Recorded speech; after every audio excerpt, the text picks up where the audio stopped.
Tonight on The Best Times, we hit the dance floor. We're waltzing, bopping, square dancing, and more. And the dancers are exercising their bodies and their brains while having a ball. You should be dancing.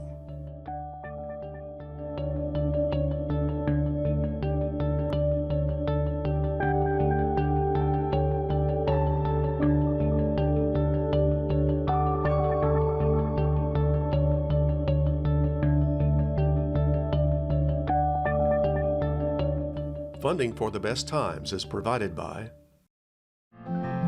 the Plow Foundation, striving to do the greatest good by helping the greatest number of people since 1964. Additional funding is provided by the members of WKNO. Thank you.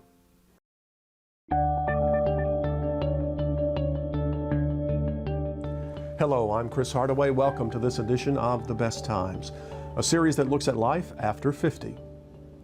The earliest evidence of humans dancing dates back almost 9,000 years. In fact, humans may have been dancing as a means of communication long before the invention of written languages. But today, we dance for fun. For the over 50 population, dancing has been called a mind-body workout, a fun exercise that's good for your heart and your head. It can boost your cardiovascular fitness and improve your bone strength. But a study by the New England Journal of Medicine also revealed that frequent dancing appeared to lower the risk of dementia by a considerable degree.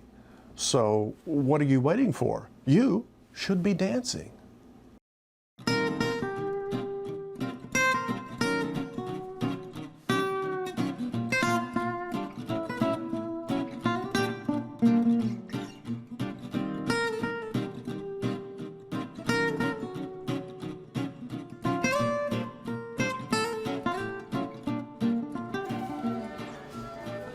If it weren't for the woman dressed in full Scottish tartans, you might have thought this was some variation on Western square dancing. But this is Scottish country dancing, a form of line dance that became popular in the 17th century. These dancers are members of the Memphis Scottish Society, a 32-year-old organization with about 80 members who are dedicated to promoting all things Scottish. Tonight, a group of students is learning the Scottish country dance from Society President John Schultz. Most people are familiar with the Highland dancing, which is done by individuals. What we have here is Scottish country dancing, which is a social dancing. And in a sense, it's related to square dancing and the contra dancing. It's not considered folk dancing because it was a form of dancing that was as welcome in Holyrood Palace as in the crofter's cabin. Unlike a modern ballroom dance such as the waltz, which has a distinct pattern of repeating steps, Scottish country dance focuses more on the choreography of a progressive pattern of movement between and within the two lines of dancers.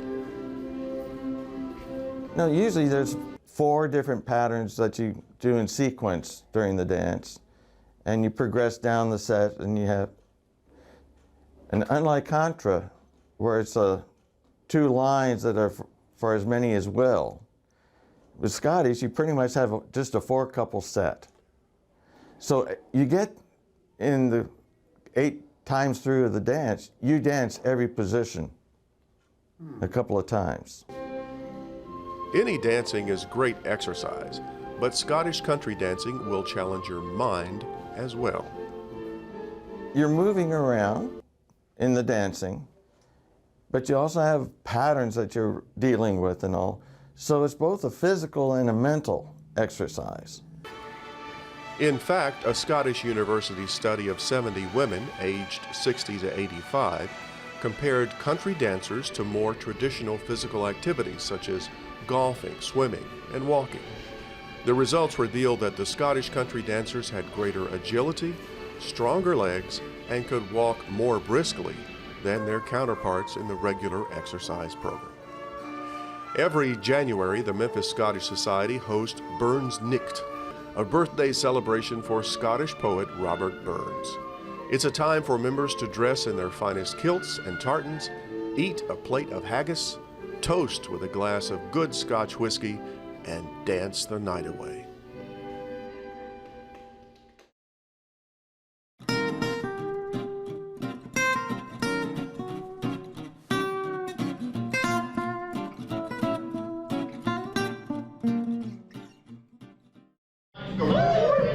You may think square dancing is uniquely American, but look closely and you'll see its roots in Scottish country dance and the contra dance of 17th century England and France. In typical American fashion, we changed these dances, gave them a new name, and made them our own. Contra was a pretty form of dancing where it involved couples, but they were not dancing together. They were usually across from one another. And as time went on, this dance migrated from what I call the New England area and traveled further south and west, and then we picked up what we call modern Western style square dancing, which is a combination of some of the contra things, but we dance as couples together now. Robert Townsend performs a function that is unique to square dancing. He is the caller, telling the dancers to do-si-do or allemande left. Square dancing, there is about 100 different calls out there, and like I say, they can be randomly put together at any point. The idea is that they geometrically work within one another, which makes it a little bit tougher job for me to do, but for the dancers, you want them to be smooth, to always turn correctly, and not so much be awkward and changing weight a lot of times on their feet so it is uncomfortable for them. Because when you walk 3 to 5 miles, you want to be about as comfortable as you can. In spite of the fact that there are over 100 calls, the dancers insist that square dancing is relatively easy to learn. It's Even 2 really left easy. feet gets you through because Yeah. there's always going to be a left something coming up. I know people say, oh, I don't have rhythm. I go, well, you don't really need rhythm for it. You're just walking around, basically. Whether you've got rhythm or not, all that walking can be good for your health. Square dancing exercises the cardiovascular system and improves flexibility, balance, and coordination. Researchers attached pedometers to square dancers and discovered that dancers can cover as much as 5 miles in an evening of do-si-doing. There's a constant exercise there, and you're moving a lot of joints. You're moving your legs, your feet, your arms, your shoulders, your neck, your head.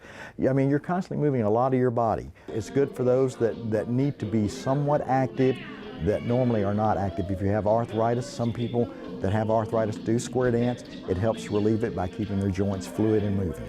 It's as good as walking, and people get out and walk every day, and that's kind of boring. If you're just walking the neighborhood, that gets old. This is a lot more fun than that. This is both physical and mental because you have to pay attention. If you don't, the square breaks down and you don't want that. The mental aspect of square dancing shouldn't be underestimated. There are 4 levels of square dancing marked by their difficulty. Today's dancers are performing at the basic or mainstream level.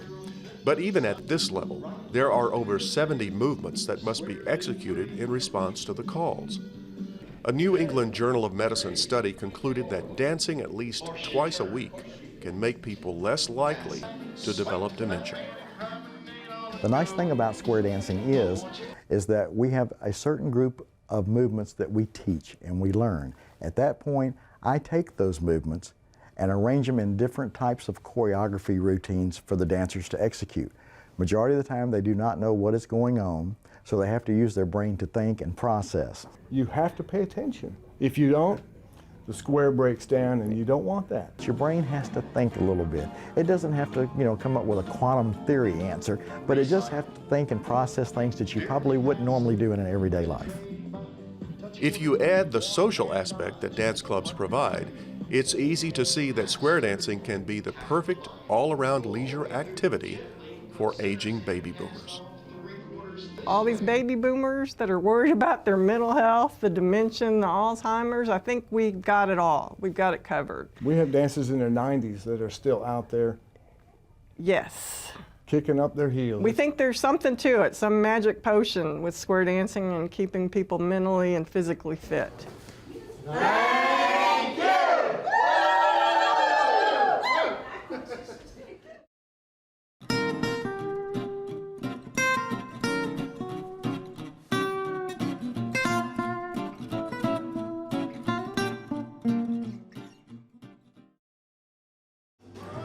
At a press event announcing the city's Adopt a Park program, the Orange Mound Energizers are living up to their name by getting the entire room moving to their line dance beat.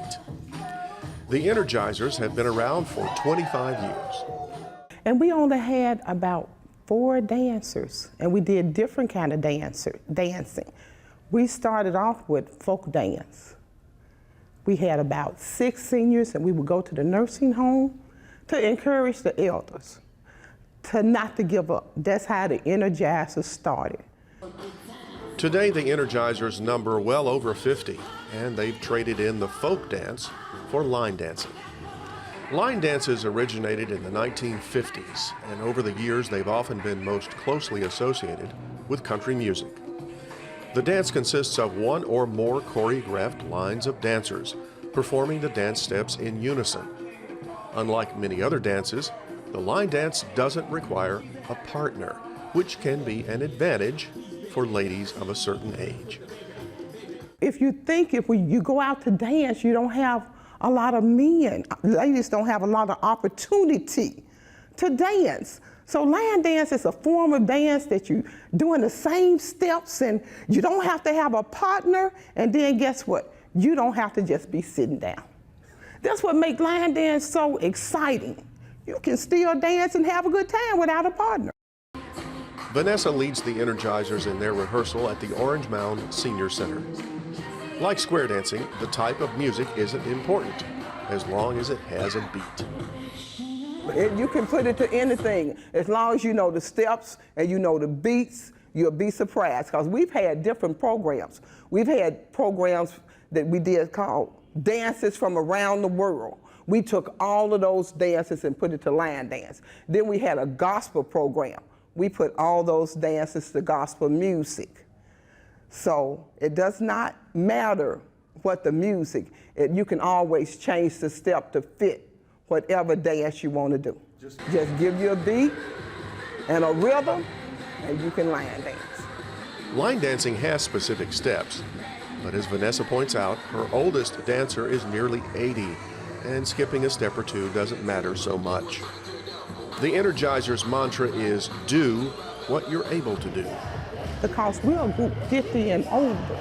You know, a lot of the seniors may have had strokes. Some of the seniors might have knee problems, and you just don't know.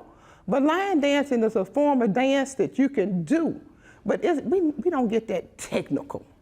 We just like to enjoy, stay on the beat, and if you can't do that twirl, don't do the twirl, catch the next step, and you can still dance. And see, that's what I encourage.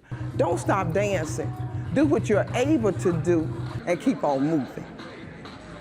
The Energizers definitely live up to their name. Every dancer gets a workout, and that's good for their health. But Vanessa believes the real benefit of participating in line dancing is the social aspect. But line dancing also builds relationships, friendships, things to do. One girl told me, she said, Vanessa, before I started line dancing, me and my husband didn't do anything. Now I feel bad because we always gone. Because they always have a line dance workshop, something to do. So it's a social event. I'm 60 this year, but to see people older than me jumping, hopping, turning, twisting, I got to keep on dancing. It was fun! Yeah! And that's what it's all about.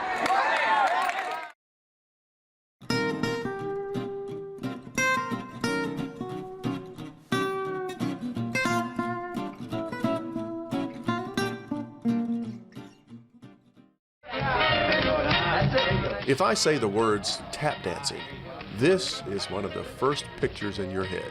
Fred Astaire tap dancing his way across the silver screen. Certainly he was one of the great stars of this dance genre. But tap dancing traces its roots to African tribal dance and the English and Scottish clog dances, which are first cousins to the country and square dances we've just seen. Today, Connie Wilbanks is instructing her dance troupe, the Steppin' Out Dancers, as they prepare for an upcoming performance. All these ladies are in their 50s, 60s, 70s, and 80s. I have 5 in their 80s. and they've been taking tap for a long time. Keeps them healthy, keeps them in shape. One of the key ingredients of tap dancing is balance, and many of the steps require the performers to keep their body weight over their feet. That strengthens the muscles that wrap around our torso, which produces stronger back muscles, better posture, and even a flatter stomach. And the combination of the movements gives dancers a great aerobic workout. But tap dancing's benefits don't stop there. And because they have to learn all these dances, because we do perform all over the city, they have to remember these dances. And it's good for their brain, for their memory. Tap dancing gets its name from the percussive sound of metal taps attached to the dancer's shoes. Although the dancers usually perform to music, tap dancing is one genre of dance that doesn't require music to provide the rhythm. That comes from the syncopated movement of dozens of tap steps that have very colorful names. They're called shuffle ball changes, flat ball changes, flaps, shuffles, toe steps, heel steps, time steps, rhythm steps. All these are called basic steps. Connie was born to tap dance. Her parents were hoofers who headlined at the Silver Slipper Club on the Peabody Hotel roof. Her father formed the Steppin' Out Dancers over 20 years ago, and today Connie continues in his footsteps. The dance troupe performs mostly at events around town, but they've also graced the stage of the old Ryman Auditorium in Nashville and made an appearance on the Today Show in New York. We have a good time, and they look great, and they have fun, and they're very good dancers.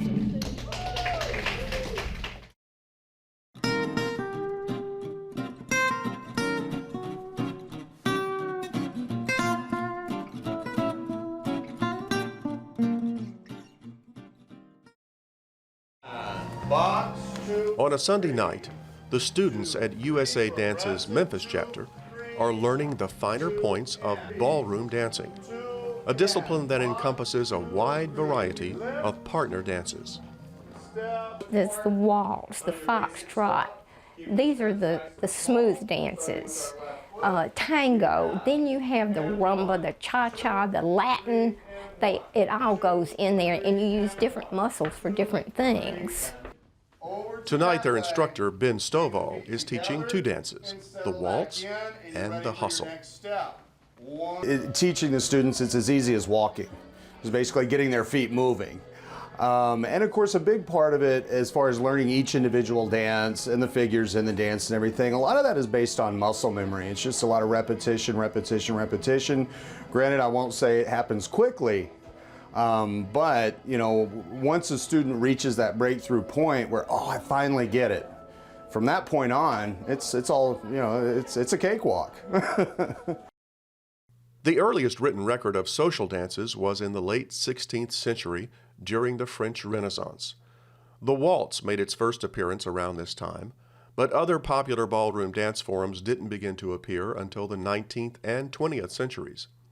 This early moving picture footage by Edward Muybridge was shot in 1897. Tonight, Ben Stovall is teaching his class the basic movements of the waltz, and he insists that even those of us with two left feet can learn to dance. But the thing I get all the time is, oh, I've got two left feet, or oh, I've got no rhythm. And of course, I joke around, oh, we got a box of right feet in the back, let me go get one. But no, the biggest thing I hear is, oh, I can't. And I always tell my students, or I always tell people, it's not that you can't, you just don't know how. The first half of tonight's class is devoted to one of the dances most closely associated with ballroom dancing, the waltz. Well, actually, waltz is the oldest dance we teach. It's kind of the grandfather of all the ballroom dances. It utilizes more natural movement as far as how the human body was built to move. Swinging through the leg, just, again, as I mentioned earlier, it's as simple as walking. The issue with it is there are some techniques and fundamentals that go along with it to give it the artistic side of it. Of course, emulating physically and visually the sound of the music. The second half of tonight's class jumps from the 16th century waltz to the disco era with the hustle. It is based off of a Latin dance, kind of a mixture of some of your Latin dances and swing. The great thing about Hustle, the figure itself is pretty simple, and it is a little faster tempo, but of course it's real versatile to a variety of music. So even if you don't like, you know, the disco sound, you can still dance it. Even here in Memphis, you know, the blues is a big deal. I've been known to dance a few hustles myself down on Beale Street. The physical benefits of hustling the night away to the music of Saturday Night Fever are probably obvious. But ballroom dancing can also keep your memory and cognitive brain skills active, which may help ward off the effects of Alzheimer's. And the theory behind it is it's repetitive movement. You're doing the same thing over and over and over again. So it's the muscle memory working, but there's always something a little different about it. Whether it's a different part of the music, you're in a different place, the movement feels different, or even something with ballroom dancing, dancing with a different partner each time. So it keeps both sides of the brain very active. This dance floor is filled with people ranging in age from their 20s to their 80s. But the common denominator among them is the fun they have learning to dance. I'll let 80-year-old Sylvia Rose have the last word on that. Age has nothing to do with dancing. It keeps me out, it keeps me young, and I meet new people.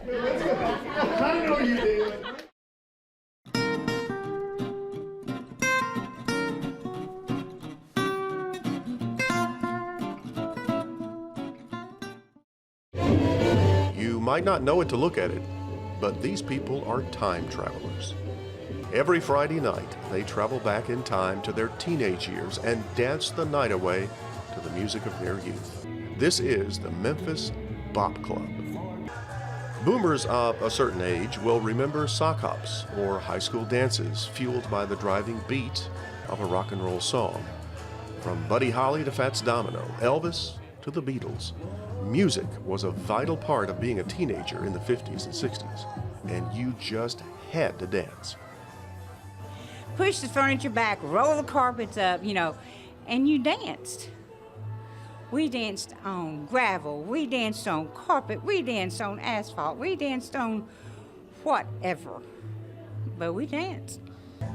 The bop is a catch-all name for a number of dances that are descendants from the Lindy Hop of the 20s, the jitterbug and swing dances of the 30s and 40s, and the boogie woogie from the 50s. The bop is a takeoff of the jitterbug. And after World War II, the soldiers came back from the war, and the jitterbug was just a little bit too fast. We've gotten older, okay? So they kind of brought it down and named it the bop. Having a ball is the founding principle of the Bop Club, and the social aspect of these dances contributes to the overall health of club members. Studies have shown that social dancing can reduce depression, anxiety, and stress, and boost your self-esteem, body image, and overall sense of well-being. It can improve your mood and help avoid one of the pitfalls of aging, loneliness. It gives not only exercise, but something you can do together, you know? There's people here that I would have never known had it not been for the Memphis Bop Club. They're like family. Bunny Lee Wilhelm is one of the founding members of the Bop Club. When she takes to the dance floor, her energy belies her age. Bunny is 80. The exercise to me is staying fit and staying very health conscious, knowing every cell has intelligence. What you feed your body and what you think is what your body will manifest in that physical form. And you're out there manifesting. With every step and every breath. Because the bop is a high-energy dance, tonight's dancers are in for a workout. The faster, high-intensity dances will exercise the cardiovascular system. Moving to the rock and roll beat improves balance and coordination. And studies have shown that these dances can burn over 350 calories per hour. Dancing may be the perfect antidote for aging. What's aging? She'll never give in to it. I mean, you know, I don't know what there is to give into, That's dear. Right. That's right. Because once you stay physically fit and enjoying life and still can boogie down strong, I mean, what's there to give into? We couldn't wait to get home in the afternoon to watch the Mickey Mouse Club and watch American Bandstand. And so every Friday night, we just kind of get to go back to that and be teenagers again.